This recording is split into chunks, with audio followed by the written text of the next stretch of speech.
Everyone thinks because you're a zombie, you don't know good coffee. Well, they're wrong. There's only one brew that gets my seal of approval. Deadly Grounds coffee is my guilty pleasure. The aroma is so intoxicating.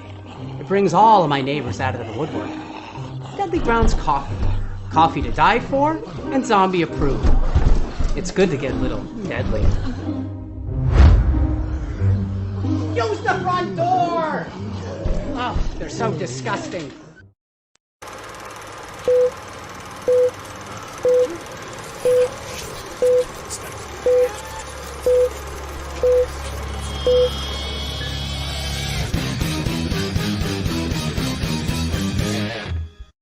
Hey everybody, it's Tuesday night, which means it's another live Wicked Horror Show. I'm Kevin, and as always, I'm joined by the 13th Wolfman.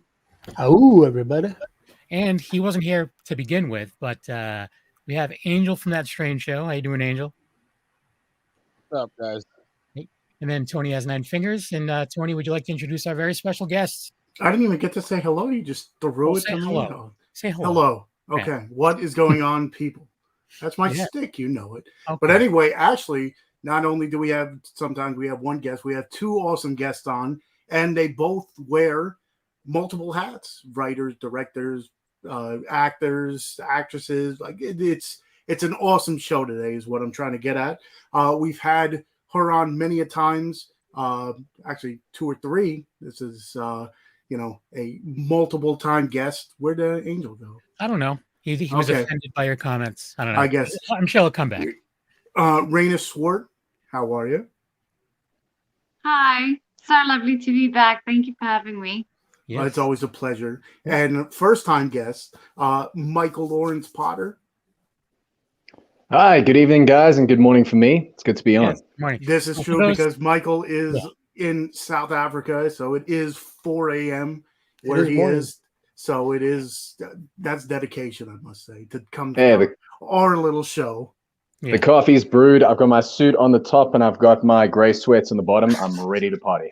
That's the way it works. That's how I. Well, the furthest we ever had anybody was when we had Bianca from Wormwood. Wormwood. Yeah, she was in Australia at the time. Oh wow, okay. We had someone from Transylvania that one time too. Yeah, he was actually he lived down the street from Dracula's castle or something. Oh wow. Yeah, I don't know. That was cool. But either way, Angel is trying to get back in. He's got some connections issues. But so you guys are both in a movie called Triggered that's available right now on Hulu. But for those who don't know your other movies, so Michael, you're in the new Slumber Party Massacre, which just came out on Syfy this past October in the U.S. And you said it just came out in your area just recently, right? No, that's right. We had our South African release in Cape Town on Tuesday, last week Tuesday.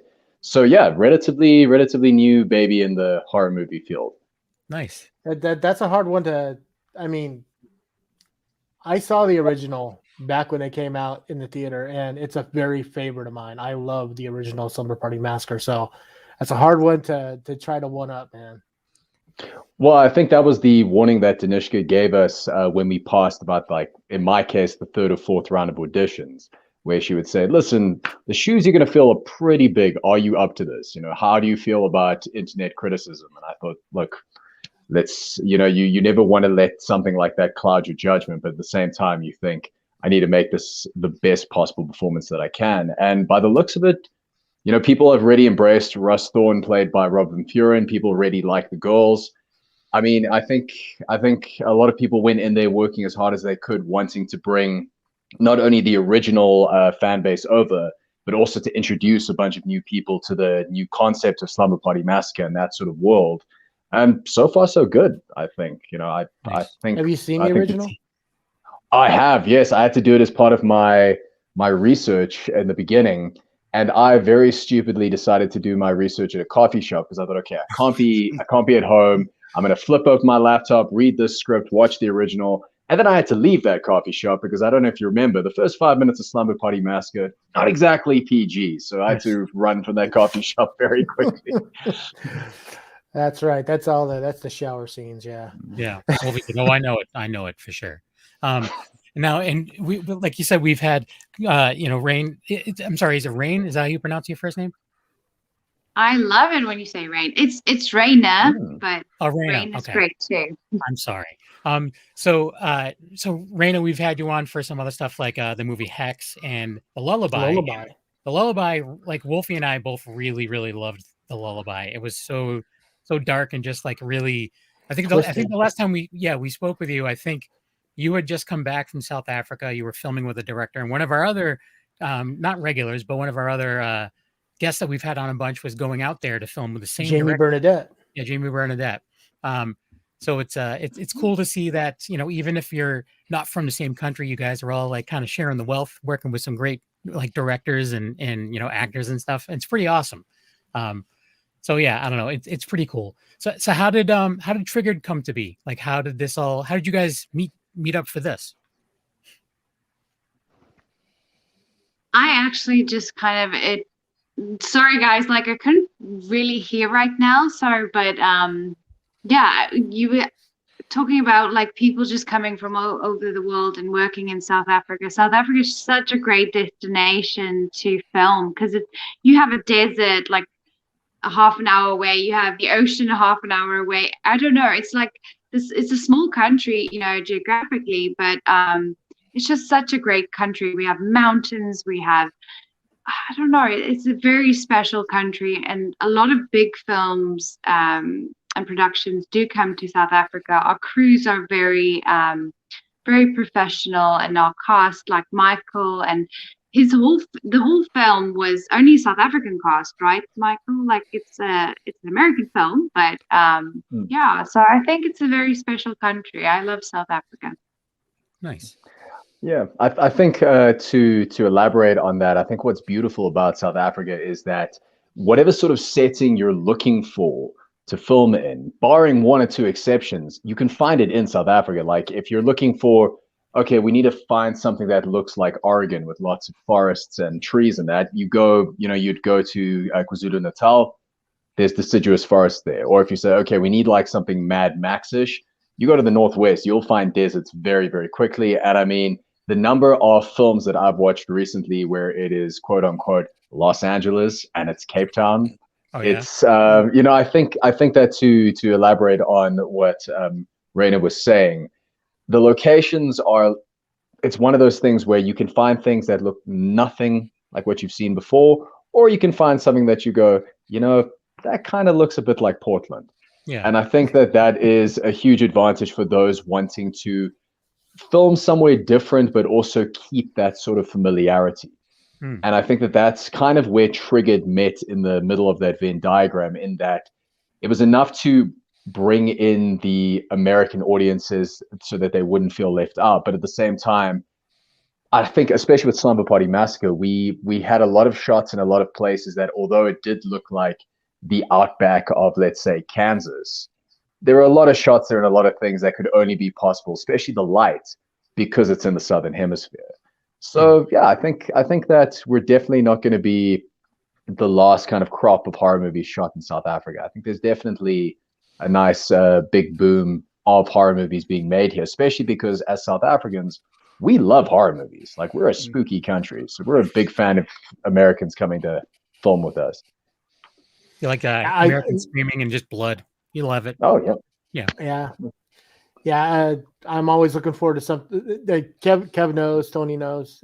I'm a huge foreign horror fan, so if it's something that's worth watching and it's from another country, I'm all for it. Even if it doesn't come off as it's from another country, because that's the thing is I always forget that you have an accent, it's like I watch it and I'm like, I forget, does she have an accent? I don't remember. Like you're just really good at covering it up.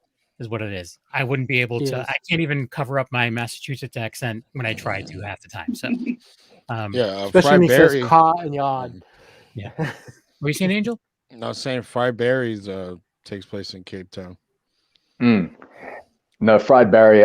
Like, just to put over Ryan Kruger, what an amazing director, what an amazing guy. But Fried Berry, what I loved about their approach is that they decided, we're going to make the most South African movie that we possibly can, in the sense of that the accents are thick. They pretty much went over every sort of subgroup of people in South Africa, where it was like as very inside of baseball South Africans would watch, like, oh, that's the guy who works at the shop near me, or oh, that's the guy who works at the office near me. It was very sort of localized. But what's been fascinating is that because it is so genuinely South African, it's really been embraced by the international audience, which was really fantastic to see. I think Ryan has just been flying from strength to strength. Ryan, if you're out there, man, dude, still love Fried Berry. Nice. I haven't seen that one. No, I haven't. Yeah, it's Shudder. It's on Shudder. I don't know if it's an exclusive or it can't be an original. I can tell you right now that it was a short first, which is an awesome short on YouTube. Wolfie and I do so a we're lot doing of Shudder reviews, and I guess that will be the one for this next review. So yeah, we'll do that. Yeah. And I also think with Fried Berry, I really like the lead character. He's just so unique and awesome. I think it was just, it's really a great film. And like Michael was saying, I think the more local you go, the more universal you go, actually. The more you focus on what's special. Oh, good job, Tony. Yeah. Mm-hmm. That's awesome. He's got Blu-ray. Lovely. So cool. So how did Triggered come to be? Like, you said it's an American film that was all filmed in South Africa. Have you guys worked together before, or is this like a new working relationship for you guys? This was the first time we've worked together. But Michael, you should tell your story. Like, Michael's actually a lawyer, and he's this very talented actor. We were just all like blown away. We were like, "Who's this guy?" And we're like, "Okay, I need to remember his name." And he's just his attitude on set is just so professional. It didn't seem like it was his first film set. So, Michael, how did you get this role? It's just so cool. I don't know. Like, I'd love to hear as well. Well, first of all, I need to stop blushing and then just kind of get over the fact of, like, someone who I hold in very high esteem is kind of giving me that sort of compliment. In fact, I actually want to show you something. This is a letter that Reine and Liesel sent me right after Trigger wrapped, and I keep this framed on my desk because it's still, to this day, it's like one of the best sort of reviews I've ever gotten, and it kind of gives me, like, it gives you a lot of confidence when the days are a little bit shoddy. If you think, no, if Reine and Liesel think I'm cool, then I must be okay. But yeah, I mean, it was my very, very first film. I worked as an attorney for about 2 years, but I always had the love of performing. So my days were pretty much, in about 2018, my days were pretty much, I would get to work at 5 a.m. because I had to. I was an article clerk. And you work from 5 until about 7 p.m. I would wolf down something from a takeout menu, get into like my leather jacket, and I'd go do stand-up comedy for about 3 hours, get about 2 hours sleep, wake up and start again. But then, as much as I loved comedy, I thought, no, I need to get into acting. It's something I really want to do. So I started doing weekend courses. So on top of the time that I was spending either working as a lawyer or working at stand-up, I was doing my acting courses on the weekend. And it was just a lot of good luck that kind of landed me in the eyes of Triggered, where I did a play in Johannesburg in about November, met my agent. I'd never had an agent before, got signed with an agent in November, and got signed to Triggered by January. It was one of the fastest processes. And I had to learn on the job very quickly. It was the first table read I had. I remember just being absolutely shell-shocked by the talent that was around the table. It was one of those things where I was like, oh, geez, there's Reine, there's Liesel, there's the girl from Friend Request, there's Cammy, there's Stephen John Ward from House on Willow Street, there's Russ. And, even just seeing Alistair and Ari from First Order, it was that thing where I go, I cannot afford to have one bad note in this entire thing. It's kind of like I almost felt as though I was joining Metallica as Kirk Hammett. I was like, okay, like Mustaine's out, but now I need to be like the best that I can be. So it was my first film. I was asked to do a self-tape by someone who I now consider to be my best friend, Stephen John Ward, who plays Ezra in the film. And I think I did about 110 takes and sent one off, and I didn't hear anything for a month. So I went back to my job of, at that point, because I was in between acting and being a lawyer. So I think I was stacking books in a bookstore, or I was serving coffee, something very sort of like below what I was doing before. And I remember getting the call and visibly jumping from my table and like screaming once I was confirmed. Just pushing over all the books and be like, I'm out of here. I got a movie. See you. Hey, well, look, I still had 2 hours left of my shift. So if I did that, I would be the one picking those books up. So I knew better than to just kind of yell, apologize, then go back to stacking books, which is surreal, but it's the life of an actor. I'm sure Reine will say in the early days, it's always a strange thing where, you know, you kind of land this incredible opportunity, but no one knows the movie's out until it comes out. So until then, you're still making coffees or stacking books or working at a law office. I think Triggered, without using any hyperbole, was a movie that genuinely changed the entire trajectory of my life. I would probably still be doing criminal defense in Joburg, or maybe still serving coffee if it hadn't been for this movie. But this movie has been a blessing both to my career and both to my friendship groups. Exhibit A, the wonderful Reine right here. That's impressive, because usually, like with indie film, you know, you hear, which is still mind blowing to me, is, you know, watching a movie and then realizing, you know, some of the people have day jobs, and it's just like going crazy. I must say that's the first time that I heard like someone being a lawyer, because a lawyer, I mean, doing that stuff is, you know, crazy in itself, long hours, like you were saying.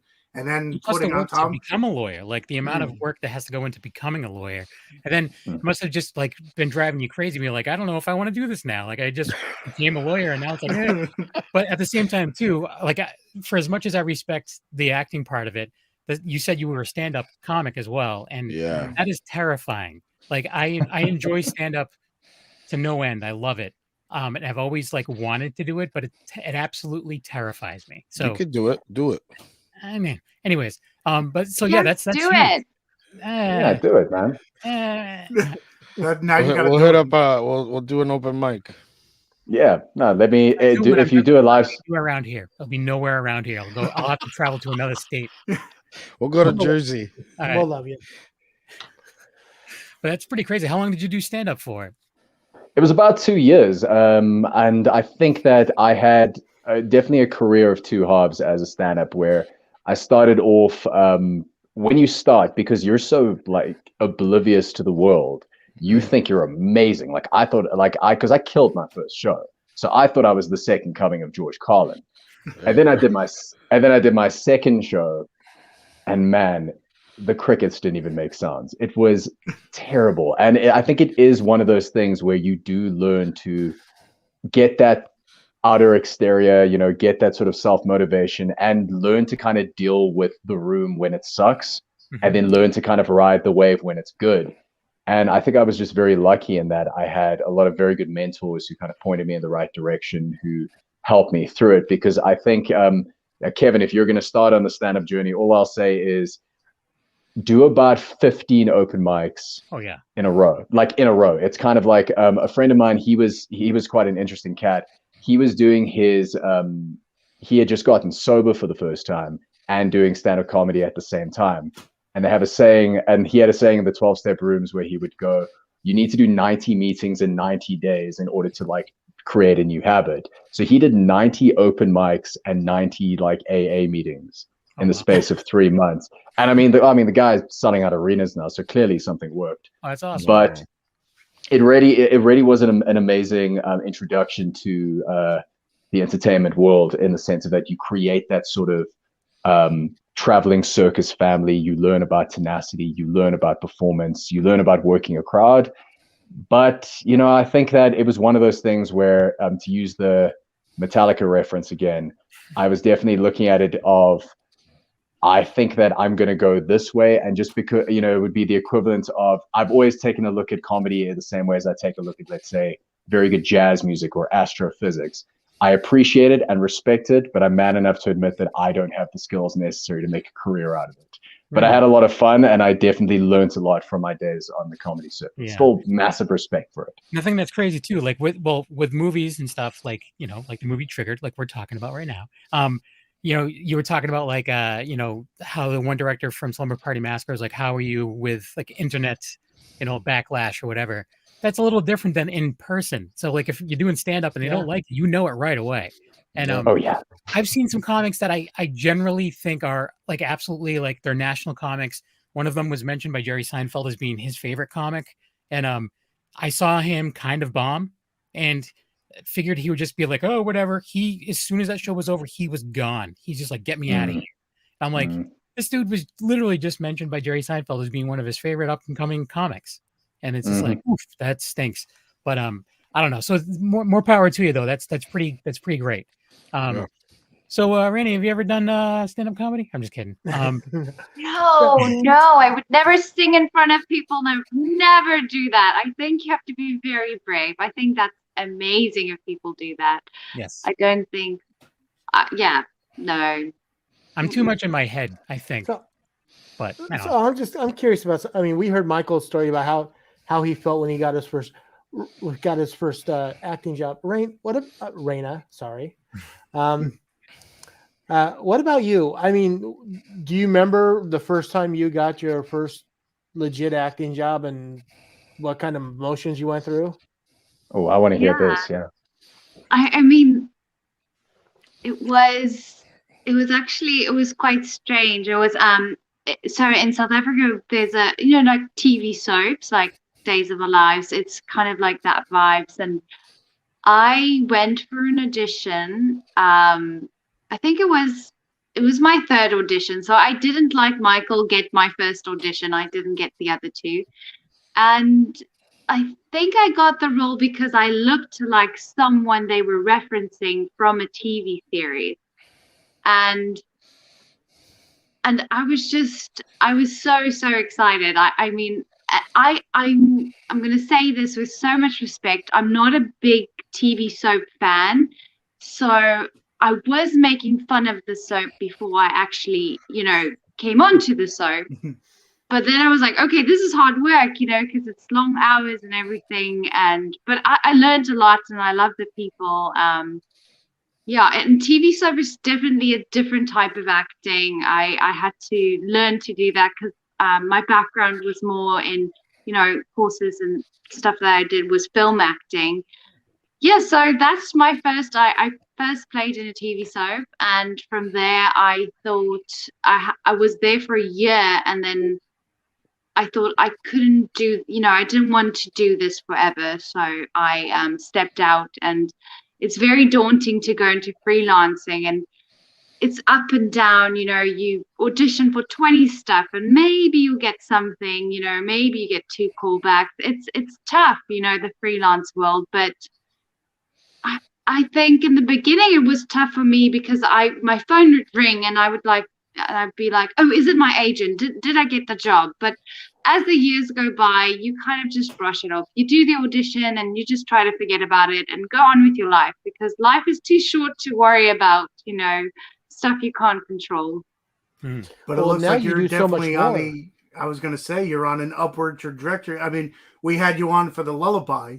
And then, just see everywhere I turn, I see you. And I'm just like, Kevin mentions it many a times where it's awesome to see, the upward path. And it's just like watching Triggered and watching the Lullaby. It's just like 2 totally separate like characters. And I'm just like, I didn't expect that because at that, in the Lullaby, you talked, you didn't really, it was just so different. Yeah. That it was just like, okay, now I can definitely see, her, acting chops multiple ways over because again, it was 2 separate ways, different genres. movies. Yeah. Angel, have you ever seen a Lullaby? I have not. You should. I have not. I'm looking it up right now. Yeah, it's a good time. Like Wolfie and I definitely were, kind of blown away by it when we watched it. I think we did a review of it. Yeah, we did way back in the day. But it was one of those like, holy crap. And then I couldn't believe I was like, we're having her on the show? Like what? Exactly. Yeah. It was like one of those situations where we just don't believe it sometimes. But whatever. All right, I'll put it on my list. You. Yeah. I was really tired from that film. Like it was draining. It was very emotional because like any indie film, it was short hours, it was shot in 15 days and it's just night shoots and you know, the little baby thing and everything. It was emotional, but I really, really enjoyed it. I loved working with Daryl Ruett. He was such an insanely mad genius director. It was really cool. Nice. It was So what was it emotional like watching that thing. I mean, it was emotional for you to make it, but I mean, that movie just sucks you in and takes you on to this crazy ride that I don't know. I feel like I went through like 20 emotions just watching that movie. It's only like an hour and a half long, you know. Yeah, I just checked out the trailer real quick. It looks it's bananas. a good time. It's a good time. So back on the subject of Triggered though, because you know, that's a more current movie that people can watch now on Hulu in the US. Yes. Is it on Hulu everywhere, or is it different platforms depending on the country? I think it's different platforms depending on the country. I know here in SA it's on Showmax, which is our equivalent of On Demand. And then I think worldwide it's on Hulu, as far as I understand. It was on Amazon previously. It's on Hulu now. Okay. But I mean, I rented it on Amazon Prime, so. Oh. There we go. I was looking for a physical copy because, as you can tell, I like collecting it. I couldn't obsessed. find it anywhere, so I was like, Yeah. But I was gonna say, like, it being, you know, completely different. Like, Triggered is now like blood, guts, and gore. Like, how was it like on that set? Because right from the beginning, I was like, I did not expect this. I'll tell you that much. And then it just took off, and it just kept going and going. And I'm just like, okay, like, this is, you know, just all hell broke loose. Like, how was it like on set with that? I've often described it as the first time, I mean, especially because it was my first movie, I honestly felt like I was in Disneyland. It was the greatest, it was one of the greatest sets ever. First of all, it was on this giant, beautiful farm and woodland out in the sticks in Johannesburg. I used to get there about an hour or so earlier just so I could take a walk around the set. Because again, I'm having to now compete with these incredible actors. So I'm like, I've got to be Marlon Brando when I get in there. You know, I've got to be walking around, feeling the set, you know. And there were so many farm animals around there. There was this very adorable like little pig who used to follow me around when I was there. There were horses, and then once the night fell, you are locked in with the most incredible crew who are just all there, laser focused, but always cracking a joke, always giving a smile.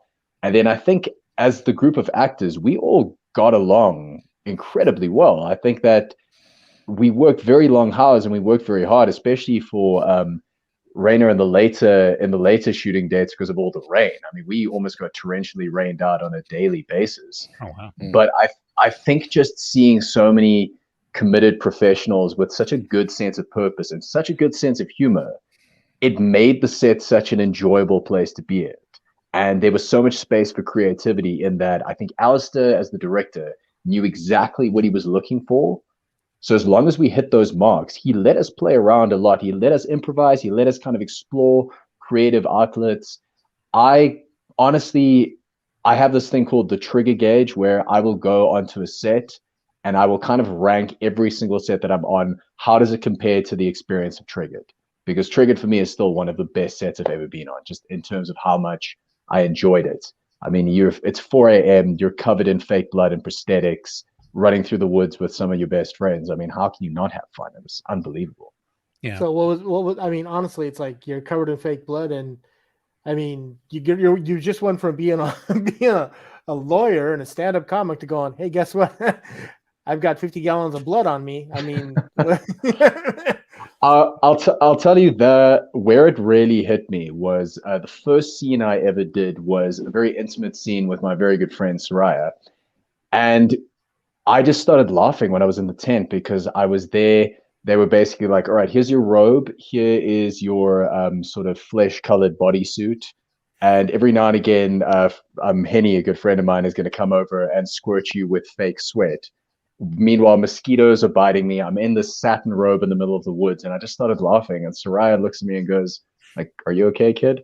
I'm like, I had a real job like 2 weeks ago. I don't know how, I don't know how I hit the jackpot and managed to do this incredible job and kind of, no, it was a huge paradigm shift. And like I said, I've been on a couple of sets since then, but nothing has ever really compared to Triggered. I think that every single project that I go into, I make sure that my commitment level and I make sure that people are having as much fun on the sets that I'm on as they were on Triggered, because the energy was it was ineffable. It was really positive.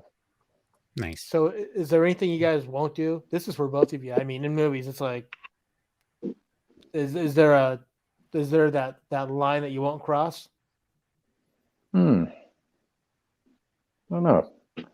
Well, while you're thinking, just real quick, Sergio wants to make sure that everyone knows he's saying hi. So, hello, Sergio. Hey, Sergio. Yes, he's the man. That's all. But yeah, so I don't know if I distracted you too much from answering the question, but yeah. I've often held the opinion that it's better to see what's being offered, and kind of I always try for at least a couple of days, because there's an old Joseph Campbell quote that I love, which is, "The cave you fear to enter holds the treasure that you seek." So a lot of the time as an actor, if your first reaction is, "Oh no, I don't want to do that," it's usually a good sign that that's the comfort zone that you need to break in order to get to a place to become a better actor, to become a little braver. Like I remember one of my favorite stories is how Jamie Lee Curtis didn't initially want to do Halloween because she was scared that, oh no, I don't want to get kind of colored. Like her mom being typecast and bingo. And then the funniest thing is that she did end up getting typecast, and what she ended up getting typecasted as was a badass independent woman who was a fantastic actor, which is not a bad typecast to be in. No. But I think for me, my rule is always that two roles side by side can't be the same. Like whatever project I'm going for, I've got to do something different. The common joke with my friends and I at the moment is, if there is a pompous, sarcastic douche, the chances are I'm going to play him. So because that's just what they keep casting me as. So what I'm trying to do is I'm trying to kind of move away from them as much as I can. So I'll get offered like the villain role and I'll say, all right, thanks a lot. But is there like a kind of meek nerd? Is there someone who's a little bit nicer? And I was so happy with Slumber Party Massacre, because my character, he's like the nice, earnest nerd who is obsessed with horror and runs a horror podcast. And I was like, well, geez, I can do that. Like that's me. And yeah, so I mean, to answer your question, I think the only thing that I wouldn't do is something like, if the writer or the filmmaker is making it with the intention of hurting people, like if the movie's overly like homophobic, transphobic, all those gross things, then yeah, no, I'm not going to do that. But otherwise, yeah, I mean, if you want me to play a baby eating lizard monster, then it's just the way it is. Got to figure that out. Let's write that. Baby eating lizard monster. All you writers out there, did you hear this? Don't give Tanishka any ideas. She'll. Oh, absolutely. No, absolutely. No. We have in the past gotten people on that. They're like, yeah, I will act in horror movies, but not really a fan. So I mean, and so I'm just kidding. No, it's a very common thing, because I think what happens is that horror is sort of like the most punk rock genre of movies, in the sense of that, you know, I think a lot of the time when you want to make a horror movie, you just do it. It's just like, we're going to find the funding, we're going to find the equipment, we're going to find the actors. And in the same way as punk rock, there are so many people that are fervently passionate about it and just want to contribute to it in the best possible way. And as a result, there's like a very driven cult-like sense of making horror. Whereas, like, you know, with drama and stuff, it's kind of differs between directors. You know, I've been on sets where you can tell that this director, his feet are taped to the ship. Like, he needs to make this more than anything in the world because he loves it. And there's others where, you know, it's a day job. They're like, yeah, we're doing this. And they're great at it, but, you know, there's not that emotional connection. But yeah, I mean, I've been a horror fan for an incredibly long time, and I personally blame VHS box art, which dates me. But I mean, when I was a kid, I think I remember it so vividly, where I would I go to like the Blockbuster on a Friday, you know, because I've been a good boy, and you go the horror movie section would just engross me, because I mean, I was getting into video games, I was getting into metal, and I mean, this is the 90s, so it's kind of like everything was in that painted retro style. There's blood everywhere. And I remember just looking at those VHS covers. I couldn't rent them. I had to wait a few years before I could rent them. But I would just stare at these boxes and just wonder what the movie would be like. So the minute I hit 13 and I was able to get some of those, I mean, I loaded up. I think the first horror movie I ever saw properly was the original Poltergeist when I was about 11. Yeah, and that sticks. That sticks with you. Ask me, like, what my favorite horror movie is, it's usually between the original Texas Chainsaw Massacre and Poltergeist. There were Toby Hooper jams, but like, yeah, that affected me a lot as a kid, for sure. And I'm a bit older than you. You said that it ages you. I was almost graduating from high school the year you were born. So no. Well, you look great. Well, yeah, you look great. If I had my hat off, you would see that I have zero hair. And, that's all right. That's a style, bro. It's a style. That's true. It's a choice. That's what it is. But yeah. Well, so that definitely. Poltergeist is It's still. That's a good one. The clown under the bed still gets me to this day. I know it's going to happen. I can almost tell you the exact second. And it's still I'm like, no. Michael's like, let's not talk about clowns. that face peeling scene. That was way more convincing when I was a kid. It doesn't really hold up right now, but it's obviously just a puppet with a guy's hands ripping the face off. But, now that Renee's back, I do want to play the trailer for Triggered.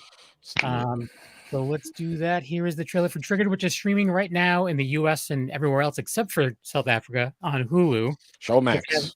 It's Showmax in South Africa. So yeah, if you have Showmax in South Africa, rent it. If you have Hulu, you can watch it for free. So here you go. Well, it's not free. You pay for Hulu. Here's a trailer for Triggered. I'll shut up. Here you go. We haven't all been together in a while. To old times? Takes me back to high school. Wasn't exactly the happiest time for me.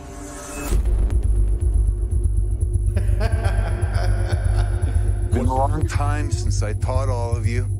So good to see you again. Tonight's your final lesson. What the hell are these? It's just like laser tag? They're timers. We're in the middle of the woods with bombs strapped to our chests. Get this thing off of me! What happens when these timers hit zero, huh? He didn't tell you the rules. What rules, Bobby? We can steal each other's time to stay alive. So the more you kill, the more time you get. He has something behind his back. She gave this to me because I've got the least amount of time. I'm sorry! PJ, come on! This is not how best friends treat each other! We are not friends! Someone said... People are playing the game. Leave us alone! Why are you doing this? I can't even eat gluten. Trust me, I'm not going to be able to kill anyone.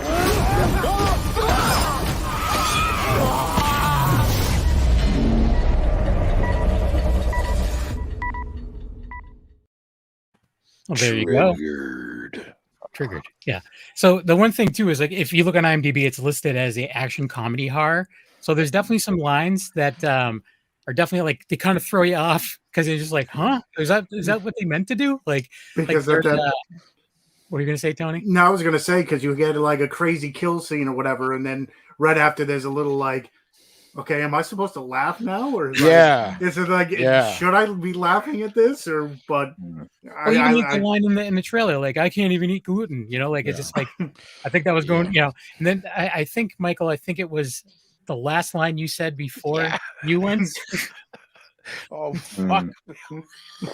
Yeah, just like, I was just like, wow. Well, that's that. I mean, that was the first audibly.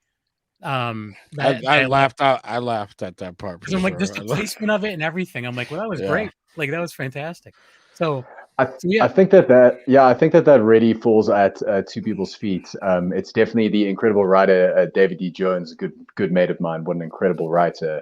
And I remember reading that script for the first time, and I, feeling the same way as you guys. Like, what is this? It's really funny in certain parts, and then other parts, because you get emotionally invested in these characters, whether it be for a positive reason or a negative reason, you're emotionally invested. So when they died, there's like a lot of emotion that kind of gets elicited. And the kill scenes are not pretty. They're incredibly violent, incredibly visceral. And I think that that's kind of the charm of Triggered, is the sense of that it walks this tightrope between a very irreverent comedic tone to this is a claustrophobic, anxiety-riddled like action caper. And I think that was one of the reasons why I loved making it. One of the reasons I've loved watching it ever since is that you never really know what's coming next. And I think that that's kind of the excitement that keeps it going. Yeah. One of the things too with the comedy aspect of it is, unfortunately, a lot of the American, like the American typical horror comedies, they just shove the comedy down your throat the whole time. Yeah. Which, you know, there's some movies that are fantastic that are like that, like Tucker and Dale versus Evil or whatever. It's great. It's gory as all get out, but it is pretty silly the whole time. Yeah, exactly. So, I mean, I actually kind of respected that more because it throws you off a little bit. Yeah, it did at certain points to me too, where I was like, why was she thinking about phone insurance at that time? The shit I realized what just happened. Well, she's panicking. And then dude, phone insurance would be the last thing. It's a coping mechanism. Yeah. I'd be just fucking, holy shit. I just want to point out how much Renee actually kicked ass in this movie. She was Jesus Christ. I'm gonna get it right eventually. Sorry. Reine, Renee. It's just it's like rain falling, but nah. Yeah, rain. Yeah.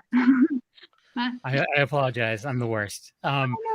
It was really fun. There's a shirt. Buy the shirt. I have the shirt. I do have a shirt that says I'm the worst, and it was made for me. Yeah. And then there's another shirt that you can buy that says Kevin is the worst, and it's about me. I didn't make them. Someone else did. But they're friends, so that's okay. But yeah, you kicked ass in this movie. Like you definitely really good action chops in this one for sure. So how much of this is this isn't your go-to, this much action, I'm assuming. So it wasn't first for me. Prior Triggered, it's more like, I would say the Lullaby kind of set the tone for me. That's exactly kind of where my comfort zone is, like, if I can say that, like something a little bit psychological. So Triggered for me was just, I think Michael really explained it well when he said it was like a roller coaster, because it was just so much fun. I literally had we all had a lot of bruises, and we were just running around in the woods and screaming at each other. And, I had a lot of fun. And Alistair is such a cool director. He's, I think a director really sets the tone for a film. So if it wasn't for him, we wouldn't have all become good friends and everything. So if people watch the film, just know that we just had a lot of fun. Like swinging accents. Yeah. Without giving too much away, I do have to say that the way that you exited was probably one of the cooler ones, in my opinion. Like the visual of it, I thought was pretty. Yeah. Speaking of coming out of nowhere, I was like, oh, all right, well, that happened. It was that in the hand. The hand too. I was just like, whoa, like that's. Then it was like kind of floppy. I was like, oh, that's great. The wax model that they blew up of me was uncanny. Like, I remember like sitting next to. There's a picture of me standing next to it, and I'm genuinely unnerved to the point where I had the stupidest hairstyle at that point, because I had just come out of being a lawyer, and now I was kind of becoming an artist. So in my head, it was gotta dye my hair and like get an earring and go all punk rock.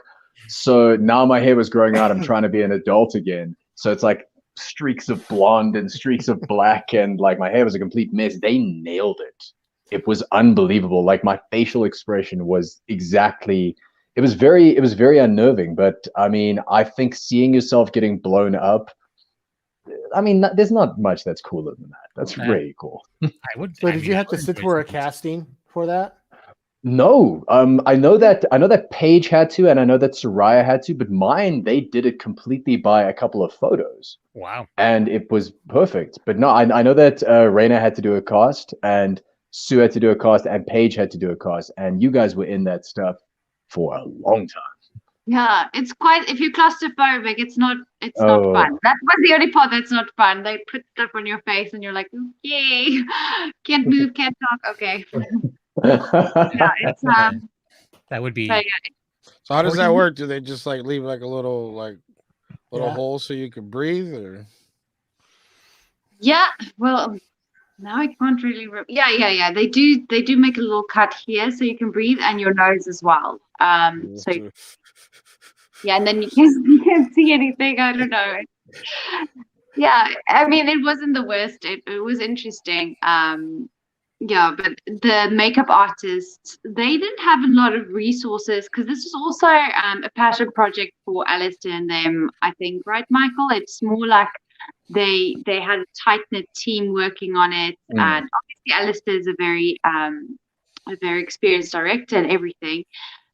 But the makeup artists, which is so I don't know, so talented. Like everything they did was just interesting, and it looked very real even on set sometimes, which was great, fun to work with.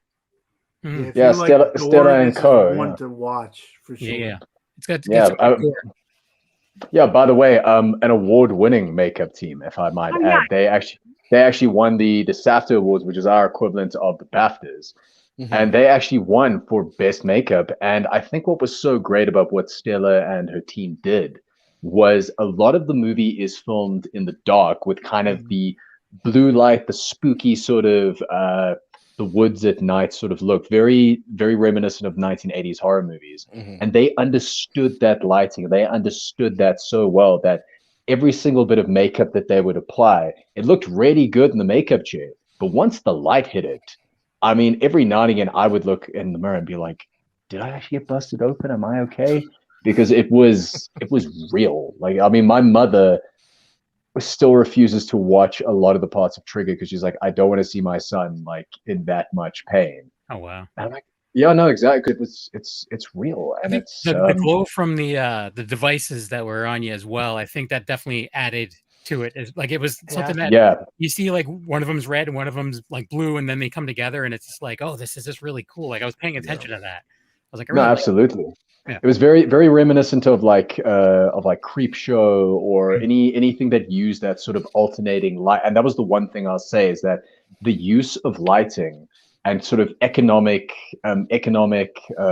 exposure actually really gave Trigger a good advantage, because a lot of stuff was shrouded in darkness, and then out of nowhere it would pop out and surprise you. Or, you know, it would, I mean, tonally speaking, there'll be a lot of shots where, you know, you can tell that one character is kind of plotting something, so she's sort of cast in shadow, and the other one is more illuminated. It's a fascinating watch, Triggered, and just kudos to Alistair and Ari for putting it all together. Yeah, and it's a quick watch as well. It's only like an hour and 33 minutes, so you know it's if you have Hulu, watch it. Calm down, watch it. Exactly. What you can say, Angel? I was gonna ask about the vest. Was that something that came on set like already designed, or just because you know you were gonna be in the dark all the time? Did that develop to facilitate like lighting up everybody on scene? Yeah, I'd like, as far as I can remember, there was an LED display when we were wearing them in the woods, but it got punched up in post, you know, to kind of make the light pop a little bit, because it's such a important character and story device, because you know you obviously have to see the timers, you have to see the status. But yeah, I mean, on set they lit up and they looked like something straight out of a sci-fi movie. It was quite unnerving. I actually we had the Comic-Con sort of panel, and I asked Alistair if I could wear it to Comic-Con to kind of, you know, promote the film a little bit. And yeah, I took about an extra 22 minutes at the security check-in, because these guards are like, what the hell is this? What is this? What is this? Because I'm just because I'm just a guy in a flannel shirt with a vest strapped to him. They're like, let's keep an eye on this guy. It would have been cool if you set it up to like time the like with the panel itself, where it was running out of time during the panel. Oh no! We gotta go. I would have gone to Comic-Con jail, like along with all the creepy Jason Voorheeses. Yeah. There's nothing wrong with Jason Voorhees. All right. Not at all. I don't want to go to Comic-Con jail. That's true. Yeah. Now, were those things heavy? It would have been a cool like bit to do, like as an extra. Yeah. There's nothing on a desk. What are you gonna say, Tony? I was gonna say, were those things, because they look legit? So were they like heavy, or was it just like okay? They just look like the kind of protecting vest that you'd wear if you're riding like motocross or like laser tag or something like that. Just a little beefed up with a cool LED screen on it that flips you off, and the wires. Yeah, and the wires. I'm gonna 3D print one, and I'm gonna wear one to the next Comic Con. I'm gonna see if people. Oh no! In America, no. That's true. Good point. I don't want to wear. I won't end up in Comic Con jail. It'll be regular jail. But anyways, so yeah, before we go, because we're actually wrapping up shortly, but before we go, I did want to play the trailer for Slumber Party Massacre, which was that's a more recent movie for you. Would they call it a reboot, or is it like a reimagining of a remake or reboot? I'd say it is reimagining. It's definitely a reboot. I think what Danishka's done, which is so incredible, is that she's making it a continuation of the first three movies, but at the same time, the tone has shifted completely. And I think what she's done, which is incredible, is she's given massive nods to the original franchise, and the original franchise is basically a precursor to this movie. But for the most part, I think what Danishka is doing is putting her flag in the sand and saying, we're going a different direction. And if you're a fan of the original, you're going to love it. If you're a new fan, you're also going to love it. Nice. And I would say I'm comfortable calling it a reboot. And yeah, I think it's a tonal shift, and it's definitely a glowing homage to the first three. Nice. And that was that premiered on Syfy. I'm assuming it's probably still available, like on demand. Yeah, Syfy on demand, and I have a feeling it's going to be on Amazon in the next couple of months, from what I understand. But as soon as I know, you'll know. Cool. All right, so here we go. Here's the trailer for Slumber Party Massacre. We'll be right back.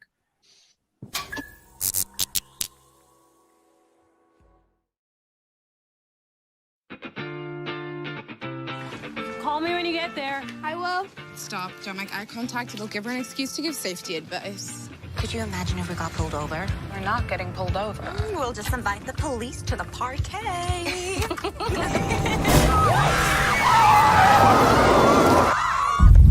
think you have a leak in your radiator. Our car is giving us issues, and we need a place to stay for the night. Oh, you don't want to stay here? We don't really have a choice. Well, guess it's time to start the slumber party!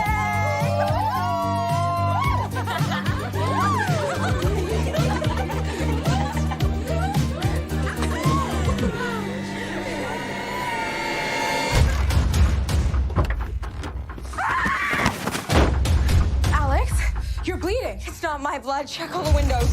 What is going on? Now! No matter what he does, we are ready. Russ is alive and killing.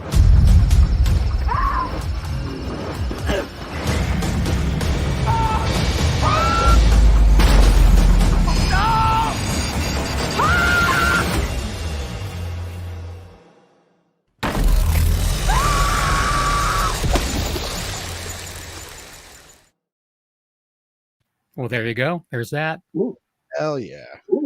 Talking about another movie with a lot of gore and crazy scenes too. I still haven't seen it. I gotta check it out. I was gonna try to watch it today, but work got in the way. You know how it is. I've actually never seen that cut of the trailer before. Oh really? That's the first time I've seen that cut of the trailer. It's it's really sinister. Nice. So I just went to YouTube and I found I did a search and that's the one that came up. No, perfect. No, perfect. The one because the one that we usually see is that it'll start off with the "It's time to start the slumber party." Massive shout out to Alex McGregor for that line.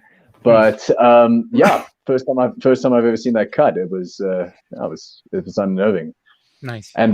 And I just have to give a shout out to all the ladies in there because they really are. That's the one thing I'll say of this. They are the real stars of this movie. In that, you know, in the old Slumber Party Massacres, the kind of like running joke was that a lot of these women didn't have agency and they were kind of just the tools of torture for Russ Thorn.